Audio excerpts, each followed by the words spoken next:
BFM Business et 01net.com présentent Tech & Co, le grand live du numérique avec Sébastien Coineau. Et c'est reparti, oui, à 21h tous les lundis soirs en direct, le pitch de Tech & Co avec nos deux investisseurs qui vont écouter, comme moi aussi et comme vous, j'espère, à la radio ou à la télé, religieusement, deux start-upers qui vont se succéder. D'abord un jeune homme, puis une jeune femme. Et puis évidemment aussi, on va les mettre un petit peu sur le grill. On va les questionner ensemble. Deux hommes d'ailleurs ce soir, pardon, c'est Émile. Je croyais que c'était Émilie qui arrivait derrière Brieux, mais c'est bien Émile. Donc deux hommes ce soir. Brieux, bonsoir. Bonsoir. Vous êtes donc le fondateur de Upgrade. Vous allez nous expliquer dans un instant ce que vous proposez avec votre société. Face à vous, donc deux investisseurs, André-François Poncet de Partech. André, bonsoir. Bonsoir Sébastien. Et bienvenue à Augustin Sayer de New Fund. Bonsoir Sébastien, merci. Augustin, vous allez écouter donc dans un instant Brieux. On rappelle juste, pour venir pitcher le lundi soir, la seule vraie condition, c'est de ne pas avoir levé 1 million d'euros, pas plus d'1 million d'euros. C'est votre cas, Brieux ? Tout à fait. Bon, c'est parti, vous avez 120 secondes et puis on discutera ensemble tous les quatre. À tout de suite. Bonsoir à tous, je m'appelle Brieux Auger, j'ai fondé en juin 2015 une société qui s'appelle Upgrade, qui est une plateforme de location d'espaces de bureau. Le marché de l'immobilier de bureau est régi par un contrat qui s'appelle le Bail 369, qui oblige les sociétés à s'engager au minimum pour 3 ans, et parfois même pour 6 ou 9 ans. Et ce contrat, il existe depuis près de 60 ans, sauf qu'en 60 ans, le monde économique, le monde tout court a changé, et pas le Bail 369. Et donc aujourd'hui, on se retrouve avec des acteurs économiques qui sont en recherche de flexibilité, et ce contrat, c'est pas leur apporter cette flexibilité. Donc cette problématique a amené le développement d'un marché de l'immobilier parallèle, qui est le marché du flexible, qui est porté notamment par le phénomène du coworking, dont vous avez sans doute déjà entendu parler. Mais il y a aussi beaucoup d'espaces disponibles au sein des sociétés, puisqu'on estime que 10% des mètres carrés loués par les entreprises sont en fait disponibles. Et donc notre métier chez Upgrade, c'est d'agréger toute cette offre de bureaux flexibles, que ce soit en centre d'affaires, en espace de coworking ou en sous-location. Et en fait, Upgrade, plus qu'une plateforme, c'est un vrai agent immobilier digital, puisque vous allez pouvoir effectivement chercher des bureaux, envoyer une demande, envoyer un message, mais aussi signer votre contrat, payer votre loyer, et les locaux sont automatiquement assurés. Donc voilà, ça c'est vraiment important, cette notion d'agent immobilier digital plutôt que simple plateforme web. Aujourd'hui, nos clients, les loueurs, ça va être des centres d'affaires, des espaces de coworking, des sociétés qui ont de l'espace inutilisé dans leurs locaux. Et les locataires, c'est plutôt des startups, des TPE, des PME et même des équipes projets de grands groupes. Si on doit résumer Upgrade en quelques secondes, ce qui est important à retenir, c'est qu'aujourd'hui, Upgrade, c'est un agent immobilier digital spécialisé dans les petites surfaces, le flexible, le clé en main, qui digitalise tout le process de location, que ce soit la signature de contrat, le paiement de loyer, la facturation, l'assurance automatique des locaux et le reversement du loyer. Voilà, il me reste 15 secondes. Vous êtes combien à parler de vos activités ? On est une douzaine, on est à la base une société lyonnaise et aujourd'hui on est aussi implanté à Paris. Donc voilà, sur ces deux villes qui représentent en gros 75-80% du marché de l'immobilier de bureau en France. Et c'est l'agent immobilier digital Upgrade avec nous ce soir sur BFM Business dans le pitch de Tech & Co. Voilà, c'était donc le pitch de Brieux. André, Augustin, qui veut démarrer là pour merci beaucoup Brieux, très intéressant. Une première question, moi, sur tes clients du côté locataire. Aujourd'hui, c'est des clients qui cherchent des locations de type de combien de temps, et d'autre part, qu'est-ce qui existe aujourd'hui aussi à leur disposition, et ce que tu fais de mieux que ce qui existe déjà? Alors ce qui est important à retenir, c'est que nous, on n'est pas sur le marché de l'événementiel, donc on fait pas de location à l'heure, on fait pas de location à la journée, on fait pas de location très court terme.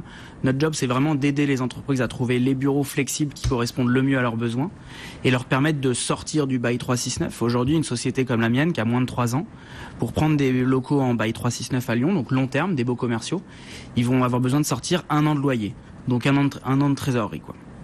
Donc ça, on les accompagne déjà dans cette recherche-là, puisque nous, généralement, les dépôts de garantie sont d'1 ou 2 mois. Ensuite, tout est digital. Je ne sais pas si vous avez déjà essayé de lire une annonce de bureau, mais il faut quasiment avoir fait Polytechnique pour comprendre combien ça va nous coûter, quoi. Et nous, sur le site, quand le locataire voit 1000, il paye 1000. Il paye pas 1000 plus la com, plus les frais X ou Y. Et donc ça, c'est une grosse différence. On leur apporte de la clarté, de la flexibilité, de la fluidité. D'accord, et aujourd'hui, comment vous ciblez vos clients et comment vous les acquérez ? On est une marketplace, donc il y a forcément 2 côtés. Il y a les gens qui mettent à disposition de l'espace. Donc là, il y a 2 types de personnes. Les professionnels de location, donc les espaces de coworking, les centres d'affaires, où là, c'est du commercial. Voilà, des rendez-vous commerciaux, un business un peu classique. Et ensuite, pour l'acquisition locataire, là, c'est un peu, je dirais, c'est beaucoup digital. Enfin, c'est même essentiellement digital. Les réseaux sociaux, le gros hacking et beaucoup de référencement naturel. Donc beaucoup de génération de contenu et voilà. Et pour toi, le côté de la marketplace qui est le plus difficile à construire, qu'est-ce que c'est ? Tout est toujours un peu difficile. Ce qui est le plus compliqué, c'est forcément de trouver des locataires, qui ont un budget cohérent et qui correspondent aux biens qu'on propose. Et ensuite, l'un des sujets compliqués aussi dans notre position, c'est de trouver des biens de qualité et si possible que tout le monde n'a pas en location, pour forcément avoir un avantage concurrentiel par rapport aux autres sites web ou aux agents immobiliers classiques. Aujourd'hui, vous avez combien de mètres carrés, de bureaux sur la marketplace ? Nous, notre métrique qu'on utilise principalement, c'est les annonces, puisque une annonce égale un bureau. Donc aujourd'hui, on a 1200 annonces et 500 à Lyon, 500 à Paris et 200 un petit peu répartis partout en France, en sachant que les deux marchés qu'on travaille, c'est Lyon et Paris. Vous avez bien précisé que vous, c'est des bureaux long terme. C'est pas pour un événement, pour une semaine. Ce créneau-là est déjà bien. Tout à fait. Ouais. Notre job, c'est pas de fournir des paniers repas. C'est pas d'aider les gens à organiser des séminaires ou de trouver des salles de réunion. Notre métier, c'est vraiment de les aider à trouver les bureaux qui correspondent le mieux à leurs besoins, dans lesquels ils vont pouvoir travailler efficacement. Et donc, c'est le 369 revu et corrigé, vraiment pour les startups ou c'est pour tout type de boîte là ? Non, c'est pour tout type de société. Le métrique, ce qui est important, c'est plutôt les sociétés de moins de 10 personnes. Voilà, là où on est le plus performant. Après, c'est un marché qui vous rassure, ça, André, Augustin ? Les petites boîtes de moins de 10 personnes ?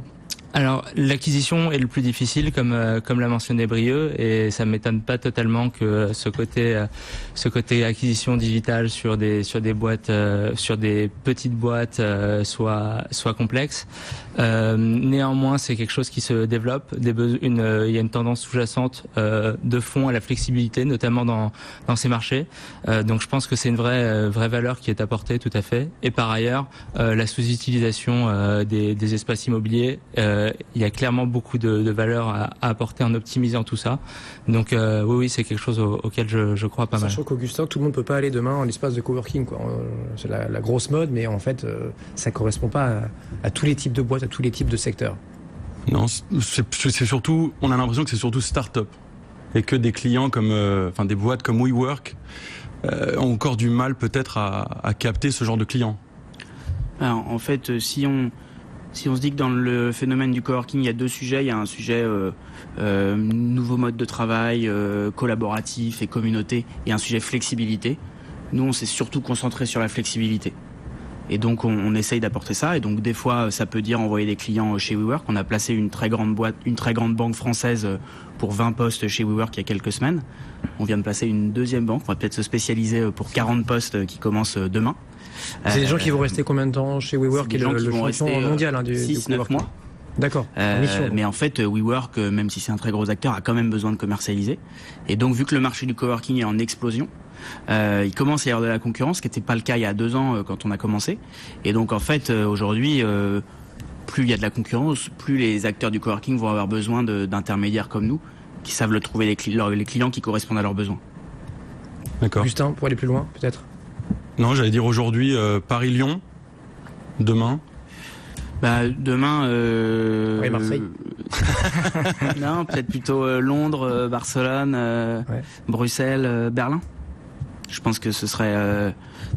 sur le papier, c'est l'avantage de monter une boîte web, c'est qu'on peut le faire. Donc, la vraie ambition, c'est ça. Je pense que 2018, c'est une année importante pour accélérer fort à Paris. Et qu'ensuite, aller dans 2 ou 3 capitales européennes, ça pourrait être intéressant. André? Oui, tout à fait. Tu mentionnais l'international. À l'international, quel est le cadre législatif et comment ça peut aider ton développement par rapport à celui que tu as eu en France? En fait, le cadre législatif est forcément différent, mais le principe est à peu près le même. Les propriétaires ont le pouvoir sur le marché, donc ils essayent de bloquer les locataires dans des baux longue durée. Les locataires ont des besoins de nouvelles flexibilités, donc ils cherchent des solutions différenciantes. Donc même s'il y a des ajustements légaux, l'état d'esprit est le même. En France, on est beaucoup sur cette base de 3, 6 ans, 9 ans. Aux US, c'est un peu différent. Ils ont, comme souvent, un peu d'avance sur les sujets de flexibilité. Mais il y a aussi beaucoup de rigidité sur le marché, quoi.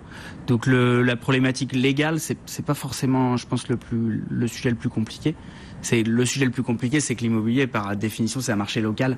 Donc, faut rentrer dans les mœurs, quoi. Je pense que l'enjeu, il est plus là. Bon, avant de retrouver notre seconde start-up, Brieux, encore 2 questions. La ultime question de nos 2 fonds, New Fund et Partech. Augustin, peut-être pour démarrer.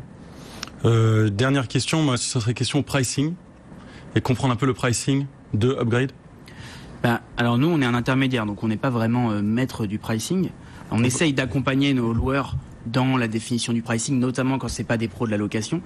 Parce que par définition, tout le monde pense que son bureau c'est la poule aux œufs d'or et qu'il doit le vendre, qu'il doit le louer très cher. Donc on les accompagne pour qu'ils soient en cohérence avec le marché. Vous les faites atterrir un petit peu. Voilà, on les fait atterrir un peu. Mais par contre, ce qui est important, c'est que sur Upgrade, il n'y a pas de markup. Donc quand le locataire voit 1000, il paye 1000. Et le loueur récupère 900, nous on garde 100, donc on prend 10%. Notre business model, c'est de prendre une commission qui est de 10% du loyer. D'accord. André. Et dernière question, tes besoins en financement et la roadmap pour les quelques prochains mois. La roadmap, aujourd'hui, on a la chance de pas encore avoir le couteau sous la gorge. On a levé des fonds en mars dernier, donc on est à peu près dans le rythme, enfin on est même complètement dans le rythme du BP qu'on a vendu en mars, donc ça c'est une super nouvelle. Business plan. Ouais. Business plan. Vous aviez levé combien? On a levé 400 000. 400 000. Et donc l'idée là, c'est de lever entre 1 et 2 millions d'euros sur début du deuxième semestre pour consolider Paris et accélérer sur 1 ou 2 capitales européennes. Merci beaucoup Brieux, donc qui pitchait ce soir en direct sur BFM Business dans Tech & Co. Upgrade, dans un instant, on change d'ambiance avec Garant Me, on n'en dit pas plus, c'est lui qui viendra tout nous présenter dans un instant. Thomas donc de Garant Me, c'est le second pitch de Tech & Co. C'est juste après ça, on est ensemble jusqu'à 21h30, heure à laquelle vous retrouverez le journal de la tech, l'actu tech de ces dernières 24 heures. À tout de suite et bonne soirée si vous nous rejoignez, on est ensemble jusqu'à After Business, jusqu'à la clôture de Wall Street.